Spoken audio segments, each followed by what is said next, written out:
Bienvenue à notre conférence hebdomadaire. Merci pour votre présence ce matin. J'espère que vous avez bien reçu notre mail vendredi. On a essayé de faire une nouvelle mise en page pour que ce soit encore plus clair et plus lisible. Eh bien, pour revenir à la semaine passée, on a encore été évidemment dominé par le conflit en Iran, avec un cessez-le-feu qui a un peu tout changé dans la nuit du 7 au 8 avril et qui, eh bien, évidemment, a permis une chute du prix du baril et une remontée très forte des indices, comme on peut le voir sur le tableau que je partage, avec une séance de mercredi très positive, avec des hausses de plus de 4%. Évidemment, le cessez-le-feu reste fragile et on l'a vu ce week-end avec les négociations qui ont débuté et qui ont pour l'instant échoué, les négociations qui se passent au Pakistan. Donc, et bien évidemment, on va rester encore focalisé sur ce conflit. En attendant, on a eu quand même quelques données économiques. Un PIB américain qui a été légèrement révisé en baisse, mais toujours positif à plus 0,5%. Et puis, vendredi après-midi, on a eu l'inflation américaine et l'indice de confiance du Michigan. Des indices, enfin des statistiques qui ont montré une dégradation comme on pouvait s'y attendre, puisque c'était les premières statistiques après le début du conflit. Sur l'indice de confiance, eh bien, on a une chute record, hein, avec un indice qui tombe à 47,6, alors qu'il était plutôt attendu à 51,5. Et puis, concernant l'inflation, bien évidemment, on passe largement au-dessus des 3% du fait de la forte progression du prix du baril. Voilà, c'est tous ces éléments qui incitent à une anticipation de statu quo de la Fed. Et l'opportunité de baisse des taux semble évidemment repoussée dans l'attente d'évolution du conflit. Du côté des publications d'entreprise, c'était encore très calme la semaine passée, mais on a quand même eu la publication de TSMC, qui a publié un chiffre d'affaires en très forte progression, enfin plus de 35%, qui, comme on le verra, a euh, évidemment donné une dynamique très positive à tout le secteur des semi-conducteurs. Delta Airlines a également publié un chiffre d'affaires trimestriel en progression et rassurant pour l'ensemble du secteur du transport aérien. Et on le verra aussi, ça a été plutôt positif pour le secteur aéronautique. En France, eh bien, c'est cette semaine que vont commencer les premières annonces. Et donc, on analysera tout ça la semaine prochaine. Comment ça s'est traduit au niveau des indices? Eh bien, vendredi soir, on a eu le CAC 40 qui a affiché une progression de 3,7%. L'Eurostoxx Small est à peu près au même niveau. Les évolutions, les indices américains ont été un peu moins fortes, hein, entre 2 et 3%. Il faut dire que la baisse avait été moins forte sur les indices américains. Logiquement, en Asie, on a eu également un très fort rebond. Sur le Nikkei, on a même eu la meilleure semaine depuis 2022, avec une hausse de près de 5%. Voilà pour les principales évolutions des indices. Et je vais passer maintenant aux commentaires sur les différents indices français. Pour le CAC 40, donc on a fini à plus 3,7%, 8260 points. Les principales progressions, eh bien, comme je l'évoquais un peu plus tôt, c'est ST Micro qui domine le palmarès avec plus 16,5%. Plus 51% year to date, donc dans le sillage la très bonne publication de TSMC, qui est également très rassurante sur les perspectives. La demande est toujours fortement tirée par l'IA. Derrière ST Micro, on retrouve ArcelorMittal, plus 14%. ArcelorMittal qui avait évidemment fortement souffert et avait fortement corrigé du fait du conflit et de la très forte hausse de l'énergie. Eh bien, c'est l'un des premiers à rebondir après l'annonce du cessez-le-feu, et toujours parmi les sociétés qui avaient été affectées par la hausse des prix de l'énergie. On retrouve Schneider Electric et Legrand qui rebondissent de l'ordre de 10% chacun. Bon, il y a également l'effet IA, enfin, il demande globalement de data center, qui est un des gros drivers pour ces deux valeurs. Société Générale figure aussi dans le top 5 des performances hebdo avec plus 11,1%, avec une détente sur les taux et qui a profité à Société Générale en particulier, mais également à BNP Paribas qui gagne 8,4%. Enfin, pour revenir au secteur aéronautique, on a Safran qui a gagné 9%. Et le titre a également profité de recommandations positives de Wells Fargo, Berenberg et Deutsche Bank. À l'opposé, sans grande surprise, Total Energy est en repli, mais bon, la baisse est limitée à moins 1%. Les valeurs défensives de la santé ont également reflué. Sanofi, moins 2,9%, à peu près pareil pour Eurofins, moins 4,1% pour être précis sur Eurofins. Et on a eu également de nouvelles baisses pour les valeurs technologiques qui pourraient être disruptées par l'IA. L'IA, et c'est en particulier le cas sur Dassault Systèmes, moins 4,6%, et Capgemini qui recule de moins 2,5%. Si je passe au Next 20, le Next 20 a rebondi, mais moins fortement, plus 2,1%. Un rebond moins fort lié en grande partie à la très forte contre-performance de Sodexo. Sodexo qui a chuté de 12,4%, qui est une contribution de plus de 0,5 points. Le groupe a publié vendredi des résultats semestriels qui ont été en net repli, hein. On parle d'une baisse du résultat opérationnel de 46%. Résultat net, lui aussi, en repli de 37%. Révision en baisse des objectifs annuels. Il y a clairement un exercice qui va être compliqué, et la direction générale a d'ailleurs reconnu que le groupe avait sous-performé le marché. Voilà, dans ce sillage, Elior a également baissé de 6,5%. Parmi les autres baisses, on a Biomérieux dans la santé, moins 3,7%, à l'image du secteur de la santé dans le CAC 40. Ces valeurs défensives qui sont moins recherchées dans le période de risque on. Et Dassault Aviation a reculé de 3,4%. Également, on verra que les valeurs de la défense ont pas mal reculé la semaine passée. Il faut dire qu'il y avait eu également des informations selon lesquelles le conflit en Ukraine pourrait trouver également une solution rapide. Donc, c'est des éléments qui ont également pesé. Du côté des hausses, eh bien, les valeurs liées à l'énergie et à l'électrification ont fortement rebondi. Nexans et Rexel sont en haut du classement avec des hausses de plus de 10%. SPI également gagne 8,7% et se rapproche de l'équilibre depuis le début de l'année. Le groupe a également annoncé une petite acquisition. Si je passe maintenant aux valeurs moyennes, secteur qui nous intéresse encore plus directement, le CAC 1060 a rebondi de 3,6%, une performance proche de celle du CAC 40, 75% de valeur en hausse, donc un rebond assez large. Et comme on va le voir, on retrouve les secteurs, les évolutions sectorielles qu'on a déjà commentées, et avec Soitec qui est en première place comme je dirais depuis le début de l'année, hein, puisque le titre progresse de 27,5% sur la semaine, et on est à plus 175% depuis le 1er janvier. On traque que JP Morgan avait relevé son objectif de cours de 33 à 50 euros il y a quelques semaines sur Soitec. Derrière, on retrouve Aperam qui progresse de 16,7%. Alors bon, évidemment directement lié à la baisse des prix de l'énergie, l'évolution des prix de l'énergie et du prix du baril qui joue positivement également pour Air France KLM qui prend 12,1%. Et puis Vicat qui gagne 9,8% également.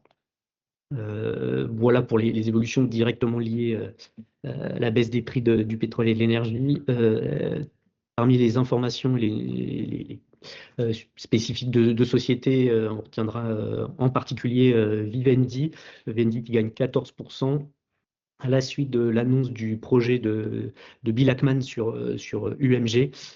Bill Ackman qui on voudrait fusionner UMG avec un SPAC qu'il contrôle aux États-Unis. Je ne vais pas revenir en détail sur l'opération, puisqu'on a publié vendredi un feedback sur cette opération qui paraît intéressante à suivre, notamment pour le potentiel de revalorisation que ça représente sur Vivendi. C'est une porte de sortie intéressante pour Bolloré sur Vivendi, qui pourrait lui permettre de générer une plus-value intéressante et surtout de réduire la décote sur l'ANR chez Vivendi. Voilà pour cette information qui a tiré le titre Vivendi, qui gagne 14%, Bolloré est à plus 2.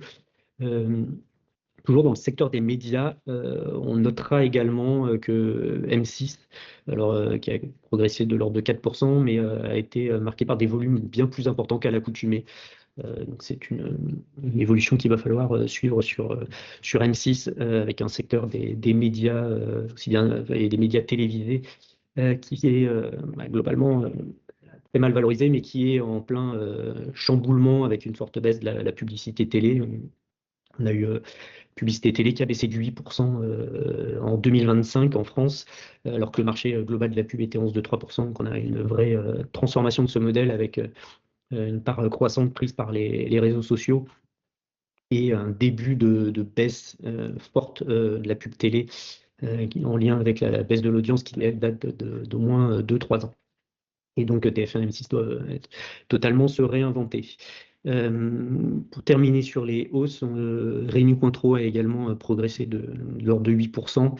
Donc un rattrapage, alors que le groupe a annoncé mercredi un nouveau plan de transformation, mais un plan de transformation qui, pour l'instant, je dirais, le communiqué était assez décevant quand même en termes d'annonces. Il y avait plutôt des informations générales, et le communiqué portait surtout sur des réorganisations managériales, avec une organisation assez large, avec beaucoup de managers. On a l'impression qu'il n'y avait pas vraiment de simplification.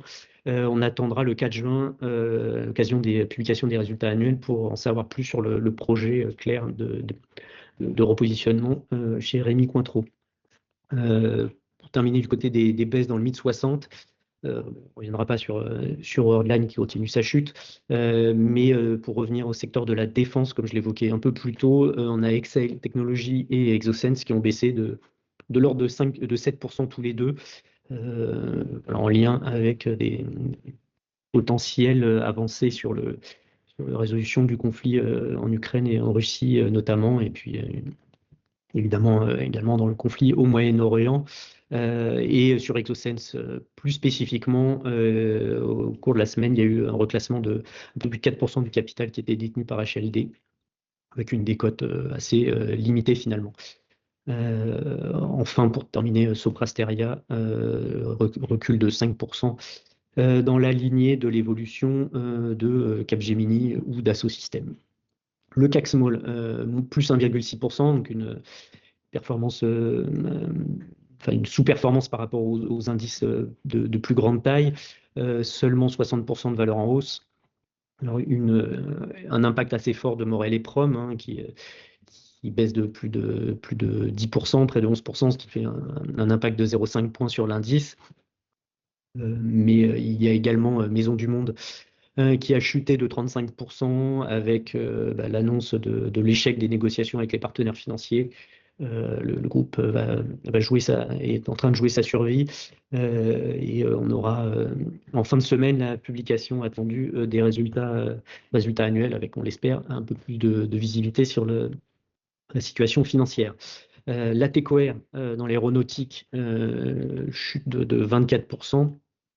Les résultats qui ont été publiés sont pourtant plutôt en amélioration, hein, puisque l'EBITDA progresse de 53%. Le résultat opérationnel courant arrive à l'équilibre.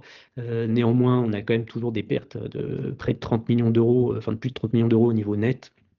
Et les perspectives n'ont pas été le groupe attend une amélioration de son EBITDA, mais on n'a pas de chiffres précis et une communication qui reste un peu floue. Et donc le titre a reperdu tout le terrain qu'il avait gagné depuis le début de l'année. Enfin, autre publication qui a été fraîchement accueillie, c'était celle de OVH Cloud, qui recule de 5,4%.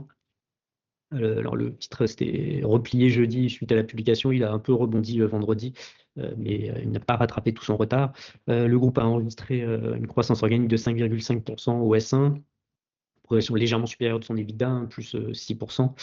Globalement, on a un S1 qui est plutôt dans le bas de fourchette des guidance annuels, hein, puisque le groupe attend 5 à 7% de croissance organique sur l'année, et qu'il va falloir accélérer la dynamique au S2. Et ce qu'on retient aussi, c'est une hausse de l'enveloppe de CAPEX. Donc, il y a des CAPEX importants en vue de s'adapter à l'évolution du marché avec l'accélération surtout des besoins liés à l'IA. Quelques valeurs en hausse tout de même. Pierre et Vacances qui gagne 13,2%, porté par le rebond du secteur globalement du tourisme, même si Pierre et Vacances c'est plutôt du tourisme de proximité. Et puis on retrouve après des valeurs industrielles comme Manitou qui gagne 10,2%, Mersen également autour de 10%. Dans les semi-conducteurs, c'est X-Fab qui représente le secteur, hein, dans l'indice small avec plus 10%. Également, Assystem qui a repris 9,4%. Évidemment, son positionnement dans le nucléaire est très recherché à l'heure où on voit les besoins énergétiques très importants et l'alternative aux l'énergie fossile, et puis les besoins spécifiques liés à l'IA qui devraient entraîner un besoin de nouvelles centrales nucléaires. Et puis, à plus court terme, Assystem est présent en Arabie Saoudite avec des projets là-bas, et donc le cessez-le-feu est également une bonne nouvelle pour la société. Enfin, Aiko a également progressé de près de 9%. Le titre a été intégré à la liste du mois de ports en part, au même titre que Planisware, NSE, Trigano et Genfit. Un mot rapidement des valeurs hors indice. Ribert, plus 64%. Le groupe spécialisé dans les équipements MBE a publié des résultats 2025 qui étaient supérieurs aux attentes, avec un résultat opérationnel qui a progressé de 13,5%. Et c'est surtout le développement de sa nouvelle plateforme qui va permettre d'intégrer la photonique sur silicium, qui représente probablement un nouveau cycle de croissance et qui redonne de l'intérêt à Ribert. De ces récits, toujours portés par son positionnement sur les data centers, gagne 25,4%. ICAP rebondit de près de 20%, et on a publié d'ailleurs un feedback sur les résultats annuels de la société qui était mitigé, mais qui pourrait montrer des signes d'amélioration courant 2026. Voilà pour les principales évolutions. Je vais passer maintenant un mot sur l'Eurostoxx Small. Eurostoxx Small qui a gagné 4,4%, avec une bonne performance des valeurs allemandes et plutôt industrielles, ce qui est assez logique, et notamment Aurubis qui gagne 16,2%, avec un relèvement de cours d'un broker MP Capital Markets mardi. Voilà pour les évolutions des valeurs allemandes et autrichiennes qui dominent le classement. Et en bas, à l'inverse, plutôt des valeurs du sud de l'Europe et des valeurs de la santé comme Grifols qui cède 2,9%, et Reply dans les secteurs technologiques des ESN qui a également reculé de 3%, dans le sillage des autres valeurs du secteur. Si on fait le bilan depuis le début de l'année, on observe désormais un CAC 40 en hausse de 1,4%, qui est suivi de très près par le MIB 60 qui est à plus 0,7%. Les valeurs françaises qui sous-performent un peu puisque l'Eurostoxx Small est à plus 3%, avec une forte surperformance de l'Espagne qui est à plus 9% quasiment pour l'Ibex Medium depuis le début de l'année. Un mot maintenant de notre balise, nos 10 valeurs favorites, qui ont retrouvé quelques couleurs dans le sillage des indices valeurs moyennes, plus 3,4% pour nos 10 valeurs favorites en moyenne. Alors on a 7 des 10 valeurs qui sont en hausse. en particulier Trigano qui a gagné 7,7%. On a publié une note mercredi pour revenir sur la publication trimestrielle qui était quand même satisfaisante, hormis un problème avec un fournisseur qui a entraîné un manque à gagner conjoncturel. Ce qu'on retient, c'est que le marché final continue de bien se porter et de croître de plus de 10%, ce qui nous paraît l'information principale et qui justifie le maintien dans notre opinion au regard de la valorisation actuelle.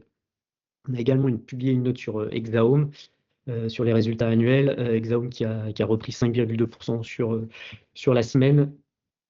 L'année 2025 en termes de marge a été quand même très satisfaisante et bien meilleure qu'on pouvait l'attendre. La croissance va revenir en 2026. La question, c'est plutôt 2027 et eh bien, la situation au Moyen-Orient et ses répercussions sur l'évolution des taux sera évidemment un driver important pour Exaum. Si le conflit se prend fin relativement rapidement et que la pression sur les taux ne perdure pas, on pense que la reprise de la construction de maisons individuelles devrait perdurer puisqu'on est toujours sur des niveaux extrêmement bas. Et dans le contexte, Exaum gagne des parts de marché puisque le groupe a réussi à traverser la crise et contrairement à énormément de ses petits concurrents, et donc a réussi à se renforcer au fur et à mesure. Voilà pour les deux notes qu'on a publiées cette semaine. On a eu un bon rebond, un fort rebond de Jacquet Metal, plus 11%, évidemment, avec un mouvement sectoriel favorable à l'ensemble du secteur de l'acier. Les valeurs en baisse, malheureusement, c'est encore toujours le secteur des ESN. De notre part, on est resté positif sur Infotel. On a été un peu plus prudent désormais sur Neurone, mais sur Infotel, la valorisation nous paraît toujours extrêmement basse. Le groupe s'adapte et a pris beaucoup d'initiatives sur l'IA et on pense qu'il devrait arriver à tirer son épingle du jeu dans ce contexte. Le groupe a une situation bilancielle très solide, a commencé à accélérer sur le M&A et ça pourrait aller encore plus vite courant 2026. Et on a noté deux points importants également cette semaine. Amiral a franchi le 2 avril les 5% du capital. Et jeudi, il y a eu un bloc de 80 000 titres qui a été échangé sur Infotel, ce qui fait 1,1% du capital. Voilà pour les évolutions sur notre buy list qui malheureusement reste sous-performe toujours depuis le 1er janvier, après un mois de février très compliqué et un mois de mars surtout compliqué en raison de notre exposition forte aux ESN qui ont clairement sous-performé. Mais bon, on a vu les dernières publications, en particulier Trigano et Bastide, qui étaient de qualité. On pense que les prochaines publications de T1 devraient renforcer les performances de nos 10 valeurs favorites. Un mot justement sur les publications. La semaine passée, pas grand-chose hormis Gévelo. Gévelo qui a enregistré une nette amélioration de ses résultats en 2025. Le ROC a été multiplié par 2,5 fois. Évidemment, il y a encore des incertitudes sur 2026 en raison du conflit au Moyen-Orient. Sur Gévelo, tant qu'il n'y aura pas d'avancée sur l'utilisation du cash, je pense qu'il n'y aura pas trop de revalorisation du titre. Cette semaine, on a 8 publications prévues dans notre stock guide. On va débuter la session des publications trimestrielles. Donc, il va y avoir pas mal d'informations. On en a mis quelques-unes en exergue. Pour les quelques autres sociétés, eh bien, on attendra en particulier en fin de semaine Virbac, qui fait toujours partie de nos valeurs favorites. Néanmoins, il faut avoir en tête que l'effet de base est assez élevé au T1 et qu'il y aura toujours des impacts de change importants. Après, fondamentalement, l'activité reste très bien orientée et très résiliente. On a toujours une valorisation abordable. C'est également le cas chez Vetoquinol, sont comparables. Pour terminer, Katana dans le secteur du nautisme, où là, on n'attend pas d'amélioration. Il y a toujours une activité en net recul, même si le repli doit être un peu moins fort qu'au T1, compte tenu d'un effet de base qui devient beaucoup plus bas. Néanmoins, le contexte géopolitique est incertain, n'est clairement pas une situation qui engage, qui permet aux gens de s'engager dans des achats importants comme l'achat d'un bateau. Donc on pense qu'il n'y aura pas de rebond de l'activité sur l'exercice en cours. Et dans le secteur, on préfère clairement Fontaine Pajot du fait de son positionnement un peu plus haut de gamme, le segment plus haut de gamme des grands bateaux est aujourd'hui celui qui résiste clairement le mieux et qui est le moins concurrentiel. Enfin, dernière société qu'on avait mis en exergue, c'est Ipsos. Et là, sur Ipsos, on attend une croissance modérée, je dirais au T1. La valorisation reste faible. Le business model est résilient, mais il y avait toujours des questions à la fois de gouvernance avec un nouveau management qui vient d'arriver à la tête du groupe et une activité qui doit être dynamisée pour justifier un rebond plus fort et une revalorisation du titre. Voilà pour le point hebdomadaire qu'on voulait vous faire. Là, il est 10h07.